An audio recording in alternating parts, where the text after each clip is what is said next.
तो चलिए दोस्तों बात करते हैं आज के कंटेंट की। और आज का कंटेंट है एक छोटी सी प्रॉब्लम। आज का कंटेंट आप लोगों को बहुत ही अच्छा लगने वाला है, क्योंकि आज मैं कुछ ऐसे पॉइंट की बात करने वाला हूं जो आपने शायद इससे पहले कभी किसी वीडियो में नहीं देखा होगा। आइए देखते हैं, इस वीडियो को शुरू करते हैं और ये पॉइंट क्या है आप लोगों को अभी पता चल जाएगा। देखिए, इलेक्ट्रिकल मैन्युफैक्चरिंग बिजनेस में एक छोटा सा इशू आपके सामने आ सकता है, और वो क्या इशू है चलिए देखते हैं। मान लीजिए आप लोग स्पीकर्स में डील कर रहे हैं और आप लोग स्पीकर्स की मैन्युफैक्चरिंग करते हैं, या आप लोग इलेक्ट्रिकल्स की मैन्युफैक्चरिंग करते हैं। उसमें आपका एक प्रोडक्ट है रॉ मटेरियल के तौर पर स्पीकर।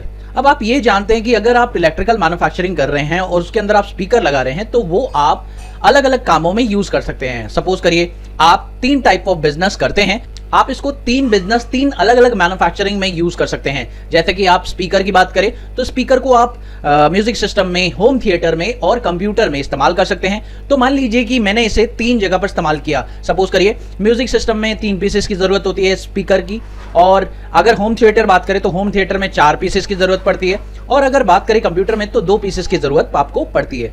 तो इस तरह की एक समस्या आप लोगों के सामने ये आएगी। अब ये समस्या कैसे है अभी आप समझिएगा इसको। ऐसे ही मैं एक सिचुएशन आपको और बता रहा हूं कि भाई मान लीजिए आपके पास कीबोर्ड में आप डील कर रहे हैं, और कीबोर्ड को भी इसी तरह से यूज किया जाता है। अगर मान लीजिए आप कीबोर्ड सेल आउट करते हैं, कैसे बेच सकते हैं? आप कीबोर्ड माउस एक साथ भी बेच सकते हैं, या आप कीबोर्ड को कंप्यूटर के साथ भी बेच सकते हैं। तो दोनों आप लोग की मैन्युफैक्चरिंग, या तो आप कीबोर्ड माउस की मैन्युफैक्चरिंग करते हो उसका सेल आप कर सकते हैं, या तो आप पूरे कंप्यूटर की मैन्युफैक्चरिंग करते हैं तो उसके साथ भी आप इसे बेच सकते हैं। लेकिन दोस्तों यहां पर एक छोटी सी समस्या आप लोग के सामने आ सकती है। वो क्या है मैं आपको बताना चाहूंगा। दोस्तों होता क्या है कि जब आप मैन्युफैक्चरिंग का ये बिजनेस कर रहे होंगे और आप लोगों के सामने ये समस्या आएगी कि जब आप यहां पर 3 पीसेस, 4 पीसेस और 2 पीसेस की बात करेंगे, अब आपको कैसे पता चले टैली के अंदर क्या कोई ऐसा तरीका है जिससे कि आपको पता चल जाए कि स्पीकर का इस्तेमाल आपके किस किस प्रोडक्ट को बनाने में किया गया है और कितना कितना इस्तेमाल हुआ है, जिससे कि आपको ऑर्डर प्लेसमेंट में कोई दिक्कत ना आए। जैसे सपोज करिए अभी आप यहाँ पे देख पा रहे हैं कि आपको 3 पीसेस म्यूजिक सिस्टम के चाहिए, 4 पीसेस होम थिएटर के चाहिए और 2 कंप्यूटर में चाहिए, तो आपको टोटल 9 पीसेस स्पीकर के चाहिए। तो अभी आपको ये तो दिख रहा है, क्या टैली में इस रिपोर्ट को देखने का कोई तरीका है? तो मैं आपको आज यही बताने वाला हूं कि कैसे आप टैली के अंदर ये रिपोर्ट भी देख सकते हैं अगर आप मैन्युफैक्चरिंग का काम टैली से ऑपरेट कर रहे हो। तो चलिए एक बार टैली पर चलते हैं और आपको दिखाते हैं। देखिए दोस्तों, इसमें मैंने एक कंपनी क्रिएट कर रखी है और इस कंपनी में मैंने काम भी किया हुआ है, और इस कंपनी में स्पीकर हम कंप्यूटर्स में भी डील करते हैं, हम कॉम्बो पैक्स जो हैं कीबोर्ड माउस के वो भी बेचते हैं, होम थिएटर भी है। तो हमारे पास कई सारे आइटम्स हैं। तो आपको मैं दिखाना चाहूंगा, अगर आप लोग वो रिपोर्ट देखना चाहते हैं कि आपके बिजनेस में स्पीकर किस किस के अंदर इस्तेमाल हुआ है और कितने कितने स्पीकर आपको लगाने पड़ते हैं किस किस के अंदर, आप लोगों को ये पता करना है, तो भैया मैन्युफैक्चरिंग वाले काम को पहले तो आपको करना पड़ेगा। उसके लिए आपको पता ही होगा कि मैन्युफैक्चरिंग वाला काम जब आप करते हैं तो उसके अंदर आप लोगों को सारी चीजें क्रिएट करनी है, और जब भी आप मैन्युफैक्चरिंग करते हैं तो आपको ये सारे प्रोसेस पता होंगे। अगर आपको मैन्युफैक्चरिंग के बारे में जानना है, मैन्युफैक्चरिंग नहीं आता है, तो आप लोग ये वीडियो वॉच कर सकते हैं, मैन्युफैक्चरिंग का प्रोसेस पता चल जाएगा। लेकिन अभी ये पॉइंट मैं आपको बताने चाह रहा हूं। इसके लिए आपको क्या करना होगा, डिस्प्ले पे जाइए। डिस्प्ले पे जाने के बाद आप जाइए स्टेटमेंट ऑफ इन्वेंट्री पर। स्टेटमेंट ऑफ इन्वेंट्री पे जाने के बाद आपको जाना है यहां पर कॉस्ट एस्टिमेशन पर। जैसे ही आप यहां पे जाएंगे और यहां पर आप लोगों को प्राइमरी दिखेगा, प्राइमरी पे करिए एंटर, और जैसे ही आप एंटर करेंगे आप यहां पे नोटिस करेंगे एक चीज।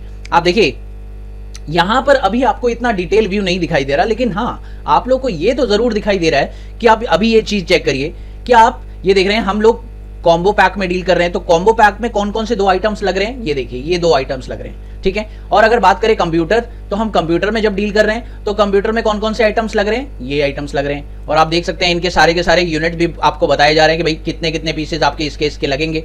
और जब होम थिएटर में आप डील कर रहे हैं तो होम थिएटर में भी आप चेक करें तो आपको स्पीकर, वूफर और एम्पलीफायर 3 चीजें लगानी पड़ रही है। और जब आप म्यूजिक सिस्टम में डील कर रहे हैं तो म्यूजिक सिस्टम में भी आपको स्पीकर की जरूरत पड़ रही है। यानी कि कहने का मतलब ये है कि आप ये चेक कर पा रहे हैं कि स्पीकर की जरूरत आपको इधर भी है, और होम थिएटर के अंदर भी है, और स्पीकर के अंदर भी है। लेकिन अब इसकी एक प्रॉपर रिपोर्ट कैसे यहां पर देखने को मिलेगी, आपको इसी स्क्रीन पर एक छोटा सा काम करना होगा। F5 प्रेस कर दीजिए। जैसे ही आप ये करेंगे आपको देखिए बाइफ्रिकेशन बिल्कुल क्लियर दिखाई देगा। अब आप चेक करें, आप लोग यहां देख सकते हैं स्पीकर जो कि किस किस में इस्तेमाल हुए हैं आप लोग को साफ साफ दिखाई दे रहा है। स्पीकर का इस्तेमाल आप लोगों ने जो किया है वो कंप्यूटर बनाने में, होम थिएटर में और म्यूजिक सिस्टम बनाने में किया है। और आप ये भी नोटिस करिए जो आपने टोटल स्पीकर यूज किए हैं वो आप चेक कर सकते हैं यहां पर कि पीसेस स्पीकर के इस्तेमाल किए हैं, जिसमें आपने 2 पीसेस कंप्यूटर के लिए, 4 पीसेस आपके होम थिएटर के लिए और 3 पीसेस आपने म्यूजिक सिस्टम के लिए यूज किए हैं। अब आप चेक कर पा रहे हैं कि आपको टोटल एक मैन्युफैक्चरिंग अगर आपको करनी है किस चीज की, आप ध्यान से सुनिएगा, अगर आपको मैन्युफैक्चरिंग करनी है कंप्यूटर की, आपको ये भी पता चल जाएगा अगर आप सिर्फ कंप्यूटर और होम थिएटर की मैन्युफैक्चरिंग करना चाहते हैं तो आपको कितने स्पीकर चाहिए, तब आपको टोटल 6 स्पीकर चाहिए। और अगर आप सिर्फ म्यूजिक सिस्टम मैन्युफैक्चर करना चाहते हैं तो आपको 3 स्पीकर चाहिए। और अगर आप तीनों के मैन्युफैक्चरिंग करना चाहते हैं तो टोटल आपको 9 स्पीकर चाहिए। तो इसका मेंटेनेंस आप कर सकते हैं। इसके साथ साथ आप एक और काम कर सकते हैं। अब दोस्तों मान लीजिए कि आपको टोटल 9 की रिक्वायरमेंट है। अब आप अपने बिजनेस में पहले स्टॉक चेक कर लीजिए। स्टॉक चेक करने का तरीका तो आप जानते ही होंगे। आपको जाना है गेटवे ऑफ टैली पर। गेटवे ऑफ टैली पर स्टॉक समरी का ऑप्शन दिखता है। यहां पर जैसे ही आप ये वाली रिपोर्ट देख पाए, इस रिपोर्ट के अंदर देखिए आप लोगों को साफ साफ दिखाई दे रहा है कि आपके पास कितने अवेलेबल क्लोजिंग स्टॉक है। अच्छा, अब आप सोच रहे होंगे कि ये रिपोर्ट मैंने कैसे निकाली, तो इसका बहुत ही सिंपल सा प्रोसेस है। आपको F12 प्रेस करना है और F12 प्रेस करने के बाद आपको यहां पर ये देखिए ओपनिंग बैलेंस का ऑप्शन यस कर दीजिए, इनवर्ड का ऑप्शन यस कर दीजिए, आउटवर्ड का ऑप्शन यस कर दीजिए और यहां पर क्लोजिंग बैलेंस का ऑप्शन यस कर दीजिए और क्वांटिटी और जीरो बैलेंसेस का ऑप्शन भी यस कर दीजिए। जैसे ही आप ये सारे ऑप्शन यस कर देंगे उसके बाद आपकी ये जो स्क्रीन है कुछ इस तरह की आ जाएगी।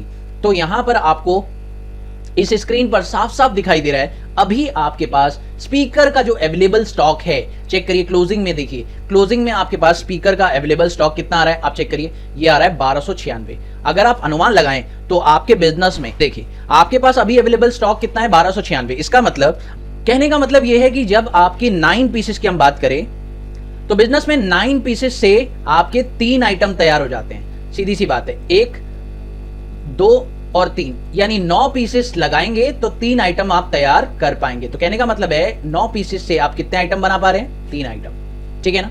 तो कहने का मतलब कि 9 पीसेस से आप 3 आइटम बना पा रहे हैं। तो अगर मैं आपसे बोलूं कि आपके पास 1296 पीसेस है तो कितने आइटम बना पाएंगे, तो सीधी सी बात है, अगर 3 आइटम बन पा रहे हैं 9 पीसेस से तो आपको 1296 पीसेस से कितने आइटम बनाने हैं, कितने आइटम बन जाएंगे, ये आपको देखना पड़ेगा। तो यहां पर आपको क्या करना है, 3 डिवाइड बाय 9 करना है, क्योंकि 3 आइटम आपके तैयार हो चुके हैं 9 पीसेस के साथ। और अगर 1296 आइटम आपके पास अभी हैं स्पीकर के, तो आपके कितने आइटम तैयार हो जाएंगे, बस आपको ये करना है। आइए चेक कर लेते हैं, यहां पर इस प्रोसेस को फॉलो करके यहां चेक कर लेते हैं। क्या करना होगा, 3 को डिवाइड करना होगा 9 से और फिर उसे मल्टीप्लाई करना होगा 1296 से। तो जैसे ही आप ये करेंगे तो आपको पता चल जाएगा कि आपके कितने यूनिट बन जाएंगे, यानी कि 431 यानी 432 के अराउंड आप चेक कर सकते हैं कि आपके पास 432 अराउंड यूनिट जो हैं टोटल बन जाएंगे। होम थिएटर वेटर सब मिलाकर आपके 431 पीसेस तैयार हो जाएंगे इसके हिसाब से।